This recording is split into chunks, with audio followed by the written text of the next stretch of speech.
আসসালামু আলাইকুম প্রিয় শিক্ষার্থী বন্ধুরা, আমরা এখন শুরু করতে যাচ্ছি আমাদের নবম দশম শ্রেণীর ধারাবাহিক ক্লাস জীববিজ্ঞান। জীববিজ্ঞান প্রথম অধ্যায় জীবন পাঠ। আসলে জীববিজ্ঞান বলতে কি বোঝায়? জীববিজ্ঞান শব্দের উৎপত্তি হচ্ছে বায়োস এবং লগোস। বায়োস শব্দ হচ্ছে বায়োস অর্থ হচ্ছে জীবন। জীবন বলতে কি বুঝি আমরা? সাইটোপ্লাজম বা প্রোটোপ্লাজম থেকে উৎপত্তি সকল সজীব বস্তুই হচ্ছে কি আমাদের জীবন। আর এই জীবন সম্পর্কিত যে জ্ঞান, লগোস অর্থ হচ্ছে জ্ঞান, এই জীবন সম্পর্কিত যে জ্ঞান সেটাই হচ্ছে কি আমাদের জীববিজ্ঞান। এই অধ্যায় এক জীবন পাঠ অধ্যায়ে আমরা চারটা ভাবে ভাগ করতে পারি। এখানে চারটা মেন টপিক হচ্ছে জীববিজ্ঞানের শাখা। জীববিজ্ঞানের শাখা থেকে মূলত আপনাদের এমসিকিউ, জীববিজ্ঞান শাখাটা মূলত আমাদের এমসিকিউর জন্য গুরুত্বপূর্ণ এবং কি দ্বিপদ নামকরণ, শ্রেণীবিন্যাস এবং জীবজগৎ, এগুলো হচ্ছে কি আমাদের সিকিউ। জীবজগৎ থেকে হচ্ছে আমাদের সিকিউর জন্য খুব বেশি ইম্পর্টেন্ট। আমরা যখন জীববিজ্ঞানের শাখা নিয়ে আলোচনা করব সেখানে দুইটা ভাগে ভাগ করছে, একটা হচ্ছে ভৌত শাখা এবং কি ফলিত শাখা। আমরা এখন সেকেন্ড পেজে যাই। আমরা জীববিজ্ঞান শাখা এসে দেখতে পাচ্ছি কি জীববিজ্ঞান শাখা দুইটা। ভৌত শাখা হচ্ছে মূলত এক প্রকার মৌলিক শাখা, যেগুলোর উপর ভিত্তি করে কিন্তু আমাদের এই আজকে মডার্ন বায়োলজি, মডার্ন বায়োটেকনোলজি সব কিছু কিন্তু এই ভৌত শাখার উপর থেকেই সৃষ্টি। এই ভৌত শাখাকে ভিত্তি করে আমাদের বাস্তব জীবনের প্রয়োগের জন্য যে শাখা উৎপত্তি সেটা হচ্ছে কি আমাদের ফলিত হচ্ছে কি অ্যাপ্লাইড। এইগুলো অ্যাপ্লাইড জীববিজ্ঞান হচ্ছে কি ভৌত জীববিজ্ঞানের মৌলিক, এবং এই ভৌত জীববিজ্ঞান সমূহ ব্যবহার করে কিন্তু আমরা যে বাস্তব জীবনে এগুলোর সঠিক প্রয়োগ করব সেটা হচ্ছে কি আমাদের ফলিত জীববিজ্ঞান। ভৌত জীববিজ্ঞানের মধ্যে আমরা জানতে পারবো কি অঙ্গ সংস্থান, মরফোলজি। আমার প্রিয় শিক্ষার্থী বন্ধুদের উদ্দেশ্যে বলবো, আমরা শুধুমাত্র পরীক্ষায় কি আসবে তার জন্য পড়ালেখা না করে আমাদের বাস্তব জ্ঞান অর্জনের জন্য একদম আমরা যে জীববিজ্ঞানটা পড়বো সেটার আসল মজা কিংবা সেটার সঠিক ব্যবহারের জন্য আমরা এই জিনিসটা খুবই প্রয়োজন। আমরা অর্থ বুঝে বুঝে পড়বো। যে কোনো জিনিস অর্থ বুঝতে পারলে আমরা যেমন একটা প্যাসেজ পড়ার সময়, একটা প্যারাগ্রাফ পড়ার সময় ইংলিশে যেরকম অর্থ জানতে হয়, আমাদের বায়োলজি পড়ার সময় কিছু স্পেসিফিক অর্থ জানতে হবে, যার ফলে কি আমরা খুব ইজিলি জিনিসটাকে অ্যানালাইসিস করতে পারবো। ভৌত জীববিজ্ঞানের মধ্যে আছে আমাদের অঙ্গ সংস্থান, মরফোলজি, শ্রেণীবিন্যাস। যে কোনো শ্রেণী আমরা মনে রাখবো ট্যাক্সোনমি বলতে আমরা বুঝবো কি শ্রেণী। আমরা অর্থ শিখতে হবে ট্যাক্সোনমি মানে কি বুঝবো শ্রেণী। এবং শরীরবিদ্যা, আমি এখানে শরীরবিদ্যার ব্যাচটা মার্ক দিছি কারণ হচ্ছে যে এই শরীরবিদ্যা থেকে আমাদের খুব বেশি ইম্পর্টেন্ট এমসিকিউ আসে। যেমন আমরা শরীরবিদ্যা বলতে কি বুঝবো, শরীরবিদ্যার মধ্যে আমাদের সবচেয়ে বেশি ইম্পর্টেন্ট, সবচেয়ে বেশি এমসিকিউ যেখানে আসে শরীরবিদ্যার মধ্যে আমাদের জীবের শ্বসন, রেচন ও উদ্ভিদের সালোক সংশ্লেষণ প্রক্রিয়া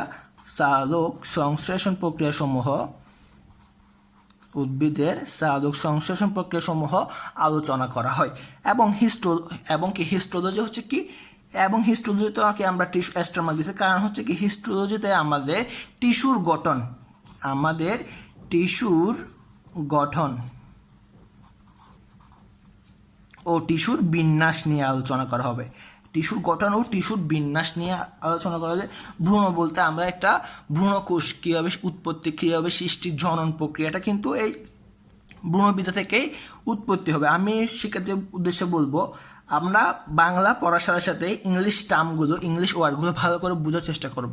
কারণ পরীক্ষায় অনেক সময় দেখা যায় কি আমাদের হিস্টোলজি, আমার শরীরবিদ্যা না দিয়ে ফিজিওলজি, পরীক্ষায় এমসিকিউ আসতে পারে এরকম জীববিজ্ঞানের কোন শাখায় রেচন নিয়ে আলোচনা করা হয়, তখন আমরা শরীরবিদ্যা অপশনটা না দিয়ে ফিজিওলজি, ট্যাক্সোনমি, হিস্টোলজি দিতে আমরা কি দেখাবো, তখন ফিজিওলজি অপশনটা দেখাতে হবে। এই জন্য আমি আমার শিক্ষার্থী বন্ধু উদ্দেশ্য করে বলবো আপনারা যেন বাংলার সাথে সাথে ইংলিশ টার্মগুলো একটু বুঝার চেষ্টা করেন। তারপর আমরা কোষবিদ্যা, আমরা আরেকটা জিনিস শিখবো সাইটো। যে কোনো কিছু আমরা সাইটো মানে কি বুঝবো, সাইটো শব্দের অর্থ হচ্ছে কোষ, তখন সাইটোলজি হচ্ছে বিদ্যা। তার মানে সাইটোলজি বলতে বুঝবো আমরা কোষ সম্পর্কিত বিদ্যা। আমরা সাইটোলজিতে আমাদের কোষের গঠন সম্পর্কে কিন্তু বুঝতে পারবো। মানে এই ভৌত বিজ্ঞান হচ্ছে একদম আমাদের মৌলিক জিনিস, মৌলিক একক সমূহ। বংশগতিবিদ্যা, জেনেটিক্স, এটা হচ্ছে আপনারা 11 অধ্যায়ে পড়বেন। ম্যান্ডেলের সূত্র অনুসারে জেনেটিক্স, আমাদের জিন কীভাবে সংক্রমিত হয়, ডিএনএ, আরএনএর সব আমরা ইন্টার সেকেন্ড ইয়ারও কিন্তু এটা নিয়ে খুব ভালো আছে। বিবর্তন বিদ্যা বলতে বোঝাচ্ছে কি একটা পর্যায় থেকে একটা পর্যায়ে উন্নত আপগ্রেড, আমরা যে প্রতিনিয়ত যে আমরা আপগ্রেড হচ্ছি, এই সব কিছু হচ্ছে কি বিবর্তন। অ্যান্ড্রোকাইনোলজি, জীবভূগোল বিজ্ঞান, এগুলো হচ্ছে কি আমাদের মৌলিক একক। এগুলোকে মানব জীবনে ব্যবহারের সুবিধার্থে, মানব জীবনের প্রয়োগ করার জন্য এই মৌলিক একক সমূহকে ব্যবহার করে যেই শাখায়, সেটা হচ্ছে কি আমার ফলিত শাখা। জীবাণুষ্য বিজ্ঞান, জীবপরিসংখ্যা, পরজীবীবিদ্যা। এখানে পরজীবী বলতে আমরা কী বুঝি? যারা সাধারণত নিজের না অন্যের কোনো জীবের দেহে বাস করে, সেটা হচ্ছে কি আমাদের পরজীবী। এই পরজীবী বিদ্যা কিন্তু আমাদের এমসিকিউর জন্য খুব বেশি ইম্পর্টেন্ট। মৎস্যবিজ্ঞান, কীটতত্ত্ববিদ্যা, অণুজীববিদ্যা। এই অণুজীববিদ্যা এটা হচ্ছে কি মাইক্রোবায়োলজি বলতে আমরা, অণুজীব বলতে আমরা তাদেরকে বুঝবো যাদেরকে আমরা খালি চোখে দেখতে পারবো না, যারা খুব নগণ্য, যেমন ভাইরাস, ব্যাকটেরিয়া। এই সব কিছু হচ্ছে আমাদের অণুজীববিদ্যা। আমাদের যে এত আপগ্রেড জেনারেশন, আমাদের যে আপগ্রেড মডার্ন সায়েন্স হচ্ছে, সব কিছু কিন্তু আমাদের এই চিকিৎসা বিজ্ঞানের উপর ভিত্তি করে। চিকিৎসা বিজ্ঞানটাও কিন্তু আমার ফলিত জীববিজ্ঞানের একটা অংশ। কৃষি বিজ্ঞান, জিন প্রযুক্তি বলতেছে আমরা জিন ক্লোনিং, জিন মডিফিকেশন, আমাদের যে ডেভেলপমেন্ট, সব কিছু কিন্তু জেনেটিক্সের যে ডেভেলপমেন্ট, সেটা হচ্ছে কি জিনো প্রযুক্তি। বায়োফার্মাসিউটিক্স, তারপর এখানে ফার্মাসিউটিক্স আছে, আমাদের ওষুধ বিজ্ঞান, সব কিন্তু আমাদের এই ভৌত বিজ্ঞানও ভিত্তি করে কিন্তু বাস্তব জীবনের প্রয়োগের জন্যই এই ফলিত জীববিজ্ঞান। আশা করি আমরা বাংলা, আমি আবার বলতেছি, বাংলা পড়ার সাথে সাথে ইংলিশ টার্মগুলো একটু পড়তে হবে, যাতে এমসিকিউতে শুধুমাত্র যদি বাংলা না দিয়ে ইংলিশ দেয়। যেমন হিস্টোলজি জিনিসটা কিন্তু দুটোটা একই, যেমন অন্য ক্ষেত্রে সাইটোকিন বা বংশগতি, এগুলো কিন্তু ভিন্নতা আছে। আমাদের এগুলো মাথায় রেখে একটু সচেতন হয়ে পড়ালেখা করলে আশা করি চ্যাপ্টারটা খুব সহজভাবে উপলব্ধি করতে পারবো। তারপর আসে কি আমরা জীবজগতে, আমাদের সেকেন্ড অপশন জীবজগৎ। এই জীবজগৎ অপশনটা হচ্ছে আপনাদের জন্য সিকিউর জন্য সবচেয়ে বেশি ইম্পর্টেন্ট। ঠিক আছে, আমরা যদি চিন্তা করতে যাই, আমরা জীবজগৎকে দুই ভাগে ভাগ করতে পারি। একটা হচ্ছে সুপার কিংডম এবং কি super kingdom 2, super kingdom 1, super kingdom 2। মূলত সুপার কিংডমের আন্ডারে একটি রাজ্য আছে এবং কি সুপার কিংডম 2 এর আন্ডারে চারটি রাজ্য। তো আমাদের super kingdom 1, super kingdom 2, super kingdom 1 এর আন্ডারে একটি রাজ্য এবং সুপার কিংডম 2 এর আন্ডারে চারটি রাজ্য বিদ্যমান। এখন আমাদের থেকে বুঝতে হবে প্রোক্যারিওটিক এবং কি ইউক্যারিওটিক জিনিসটা কি। আসলে প্রোক্যারিওটিক বলতে বুঝবো আমরা যাদের নিউক্লিয়াস, আমরা জানি কি একটা কোষের প্রধান কেন্দ্র হচ্ছে কিন্তু নিউক্লিয়াস, সেন্টার পয়েন্ট, কেন্দ্রবিন্দু। একটা কোষের কেন্দ্রবিন্দু হচ্ছে কিন্তু নিউক্লিয়াস। প্রোক্যারিওটিক সেল আমরা তাদেরকে বলবো যাদের কি সুগঠিত কোনো নিউক্লিয়াস থাকবে না, এবং ইউক্যারিওটিক হচ্ছে যাদের সুগঠিত নিউক্লিয়াস থাকবে। প্রোক্যারিওটিক সেলের আন্ডারে আছে আমার একটা মাত্র পর্ব মনেরা, একটা মাত্র পর্ব, সেটা হচ্ছে কি আমাদের মনেরা। আমি একটু সহজভাবে উপলব্ধি করার জন্য বলতে পারি, আপনারা যখন রাজ্যগুলো পড়বেন, রাজ্যের কিছু বৈশিষ্ট্য আপনাদের পড়তে হবে। যেমন এটার কোষ পড়তে হবে, এটা কি এককোষী নাকি বহুকোষী, এটা জনন পড়তে হবে, এটা কি প্রক্রিয়া জনন করে, এবং কি এটা খাদ্য গ্রহণ পড়তে হবে, এবং এটার খাদ্য গ্রহণ পড়তে হবে। তো আমরা এখন আসি প্রোক্যারিওটে আমরা রাজ্য 1 মনেরা হচ্ছে কি বৈশিষ্ট্য হচ্ছে কি এককোষী এবং ফিলামেন্টাস বলতে আমরা বুঝবো যে এরকম সিঙ্গেল কোষ নিয়ে একটি গঠিত, অনেকগুলো সিরিয়ালি যাবে, এটা হচ্ছে কি ফিলামেন্টাস। এবং এখানে কি থাকবে বলতেছে কি এখানে ক্রোমাটিন বস্তু থাকবে। আমরা বুঝবো কি ক্রোমাটিন হচ্ছে কি সুতার মতো বস্তুগুলো হচ্ছে কি বলবো আমরা ক্রোমাটিন। আমি শুরুতে বুঝতে কি প্রোক্যারিওটিক কোষগুলো হচ্ছে কি নিউক্লিয়াস সুগঠিত নয়, তার মানে আমরা বুঝবো আমরা সাইটোপ্লাজম যেসব অঙ্গাণু থাকবে, যেমন রাইবোজ, মাইটোকন্ড্রিয়া, প্লাস্টিড, এসব কি থাকবে না, সুগঠিত থাকবে না। তো আমরা বলতে পারবো নিউক্লিয়াস সম্পর্কিত যে কিছু জিনিস, নিউক্লিয়ার পর্দা, প্লাস্টিড, মাইটোকন্ড্রিয়া নেই, এবং বলবো রাইবোজোম আছে। এখান থেকে সবচেয়ে বেশি ইম্পর্টেন্ট হচ্ছে আমাদের উদাহরণগুলো। আমরা উদাহরণ হিসেবে পড়ব নীলাভ সবুজ শৈবাল, এটা আমরা দেখতে বলে গেছি, নীলাভ সবুজ শৈবাল, এবং উদাহরণ হিসেবে থাকবে আমাদের ব্যাকটেরিয়া, এবং উদাহরণ হিসেবে থাকবে কি ব্যাকটেরিয়া। এবং এরপরে আসে আমাদের পর্ব 2, এরপর আসে আমাদের পর্ব দুই না, সুপার কিংডম 2। সুপার কিংডম 2-তে দেখা যাচ্ছে সুপার কিংডম 2 এর আন্ডারে চারটি রাজ্য, সুপার কিংডম 2 এর আন্ডারে 4টি রাজ্য বিদ্যমান। এক নাম্বার হচ্ছে কি রাজ্য 2 প্রোটিস্টা, রাজ্য 3 ফানজাই, রাজ্য 4 প্ল্যান্টি এবং রাজ্য 5 অ্যানিমেলিয়া। এখন আমরা এইসব নিয়ে একটু এইসবের বৈশিষ্ট্য, এইসবের জন এবং খাদ্য গ্রহণ পদ্ধতিগুলো জানবো।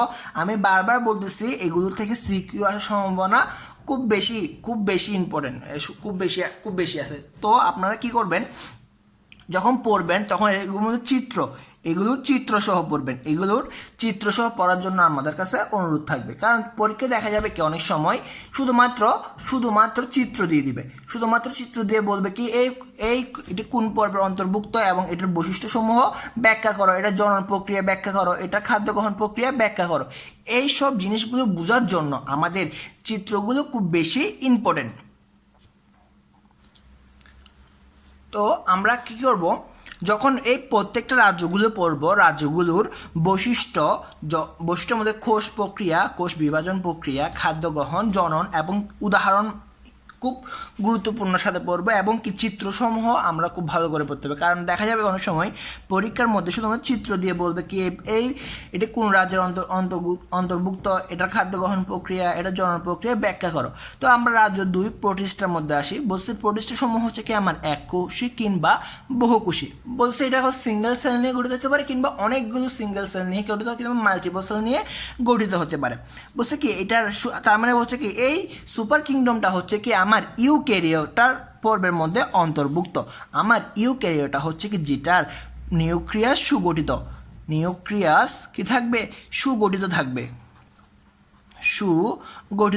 তার মানে আমরা বলতে পারবো কি সুগঠিত নিউক্লিয়াস থাকবে। আমরা জানি কি নিউক্লিয়াসের মধ্যে যেসব উপাদান থাকে, তার মানে কি এইসব উপাদান আমার প্রোটিস্টার মধ্যে থাকবে, যেমন ডিএনএ থাকবে, আরএনএ থাকবে, প্রোটিন থাকবে। এবং বলছে কি ওরা শোষণ পদ্ধতিতে কি করে খাদ্য গ্রহণ করে, মানে কোনো একটা জিনিসের উপর ওরা কি করবে, শোষণ করার মাধ্যমে কি করবে, ওরা নিজেদের খাদ্য গ্রহণ করবে। এবং এদের কোষ বিভাজন প্রক্রিয়া হচ্ছে কি মাইটোসিস প্রক্রিয়া, কি করবে কোষ বিভাজন করবে। আমরা ক্লাস এটাই কোষ বিভাজন প্রক্রিয়া পড়েছে। আমরা জানি 3 রকমের কোষ বিভাজন আছে, মাইটোসিস, মিউসিস এবং কি অ্যামাইটোসিস। তার মধ্যে মাইটোসিস প্রক্রিয়ায় প্রোটিস্টা পর্বের প্রাণীরা কি করবে, বিভাজন করবে। তার মধ্যে উদাহরণ হচ্ছে অ্যামিবা, প্যারাসেনিয়াম। তো আমরা এভাবে করে উদাহরণ সহ চিত্র সহ পড়ার চেষ্টা করব। তো রাজ্য 3 হচ্ছে কি আমরা ফানজাই হচ্ছে মূলত পরজীবী। ফানজাই আমরা কি বুঝবো, পরজীবী হচ্ছে কি যেটা আমাদের অন্য একটা জীবের দেহে বাস করবে, ওই জীব থেকে তার প্রয়োজনীয় পুষ্টি উপাদান গ্রহণ করবে। আমরা কিন্তু শুরুতে পড়ছিলাম পরজীবী বিদ্যা। এই যে পরজীবী বিদ্যা হচ্ছে কি প্যারাসাইটোলজি। আমরা যখন এভাবে টার্মগুলো শিখতে পারি তখন দেখা যাবে আমরা খুব ইজিলি এটা বৈশিষ্ট্যকে আমরা নিজেরা আন্দাজ করতে পারবো, এমনকি আমরা পড়ার সাথে রিলেট করে পড়তে পারবো, এবং যাতে আমাদের বুঝতে সুবিধা হবে, আমাদের মেমোরাইজ করার প্রয়োজন হবে না। বুঝতে কি এরা স্থলজ মৃতজীবী পরজীবী, এরা এককোষী।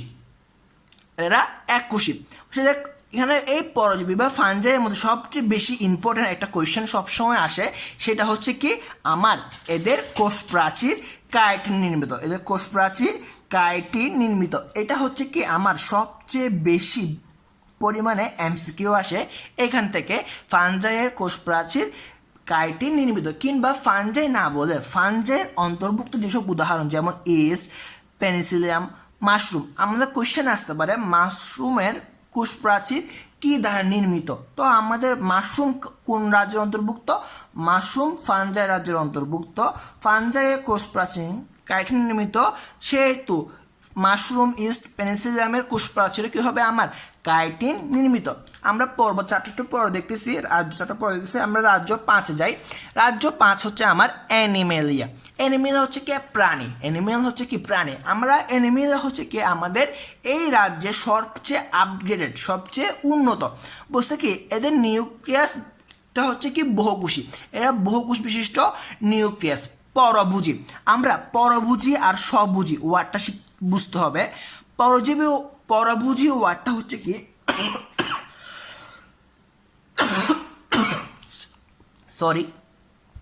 পরভুজী পরভোজী বলতে বুঝবো আমরা যারা খাদ্যের জন্য প্রত্যক্ষ ও পরোক্ষভাবে অন্যের উপর নির্ভরশীল, যারা খাদ্যের জন্য প্রত্যক্ষ ও পরোক্ষভাবে অন্যের উপর নির্ভরশীল। এবং অপরটি হচ্ছে কি আমার স্বভোজী। স্বভোজী বলতে আমরা কি বুঝবো? স্বভোজী হচ্ছে কি যারা নিজের খাদ্য নিজে তৈরি করতে পারে, যারা কি করতে পারে নিজের খাদ্য নিজেই তৈরি করতে পারে, যেমন উদ্ভিদ সালোক সংশ্লেষ প্রক্রিয়ার মাধ্যমে নিজের খাদ্য নিজে তৈরি করতে পারে। তাকে আমরা উদ্ভিদকে বলবো কি স্বভোজী, এবং অ্যানিমেলিয়া পর্বের প্রাণীদেরকে বলবো কি ওরা পরভোজী। ওরা হচ্ছে কি যৌন জনন প্রক্রিয়া সম্পূর্ণ করে। এই যে যৌন জনন, আমরা জনন প্রক্রিয়াকে আবার দুই ভাগে ভাগ করতে পারি। একটা হচ্ছে কি অযৌন, এক নাম্বার অযৌন জনন এবং দুই নাম্বার যৌন জনন। অযৌন জনন বলতে আমরা কি বুঝবো? অযৌন জনন বলতে বোঝায় যেখানে শুক্রাণু ও ডিম্বাণুর প্রত্যক্ষ মিলন ঘটে না, এবং যৌন জনন বলতে বোঝায় যেখানে শুক্রাণু এবং ডিম্বাণুর প্রত্যক্ষ মিলন ঘটে। এগুলো নিয়ে আমরা আমাদের পরবর্তী অধ্যায়ে আমরা আরো বিস্তারিতভাবে আলোচনা করব। এখন আমরা যাব রাজ্য 4। রাজ্য 4 হচ্ছে আমাদের প্রাণটি। রাজ্য 4 হচ্ছে কি আমাদের প্রাণটি। এখন প্রাণটি বলতে বুঝবো কি আমরা যে সকল রকমের গাছপালা বুঝবো, গাছপালা বা আমাদের উদ্ভিদ, যারা উদ্ভিদের বৈশিষ্ট্যগুলো হচ্ছে কি ওরা প্রকৃত নিউক্লিয়াস যুক্ত। আমরা ওদের মধ্যে কি থাকবে? আমরা নিউক্লিয়াসের যেসব উপাদান, নিউক্লিয় প্লাজম, নিউক্লিয়ার পর্দা, এইসব সব কিছু কি থাকবে ওদের মধ্যে থাকবে। এবং বলছে কি এরা সালোক সংশ্লেষণকারী। সালোক সংশ্লেষণকারী মানে কি? এরা কিভাবে, এরা হচ্ছে আমি বলছি কি উদ্ভিদটা হচ্ছে কি আমার স্বভোজী, কিন্তু ওরা নিজেদের খাদ্য কীভাবে তৈরি করবে? ওরা সালোক সংশ্লেষণ প্রক্রিয়ায় সূর্যের আলোর উপস্থিতিতে নিজেদের খাদ্য নিজেরা তৈরি করবে, এবং কি ওরা যৌন জনন প্রক্রিয়ায় বংশবৃদ্ধি করতে পারে। কিছু কিছু ক্ষেত্রে অযৌন জনন প্রক্রিয়াও কিন্তু বংশবৃদ্ধি সম্ভব প্রাণটি পর্বের। এবং হচ্ছে কি আমার সপুষ্পক উদ্ভিদ, উদাহরণ হিসেবে বলতে পারি আমরা সকল ধরনের সবুজ উদ্ভিদই আমার প্রাণটি পর্বের অন্তর্ভুক্ত। আমরা প্রাণটি পর্বকে আবার 4টি সাব ডিভিশনে ভাগ করতে পারি। একটা হচ্ছে কি মশবর্গীয়, ফানবর্গীয়, নগ্নবীজ উদ্ভিদ, আবৃতবীজ উদ্ভিদ। এটা নিয়ে আপনাদের হায়ার মানে উপরের ক্লাসে আলোচনা করা, যেমন ইন্টারে আমরা যখন তখন আমরা এইসব নিয়ে বিস্তারিত আলোচনা করতে পারেন। আপাতত আপনারা প্রাণটির এই চারটা সাব ডিভিশন আমরা এখানে এসএসসি লেভেলে 4টা সাব ডিভিশনের নামে জানবো, এবং তা নিয়ে আমরা বিস্তারিত আমরা এসএসসিতে পড়বো। এখন আমরা শুরুতে বুঝতে কি আমরা এই অধ্যায়টা 4টা ভাগে ভাগ করছি, 4টা মেন টপিকে ভাগ করছি। আমাদের প্রথম 2টো টপিক এখানে শেষ, বাকি 2 টপিকের উপর আমাদের নেক্সট ক্লাস দেখার জন্য পরের ভিডিওটি দেখুন। ধন্যবাদ সবাইকে।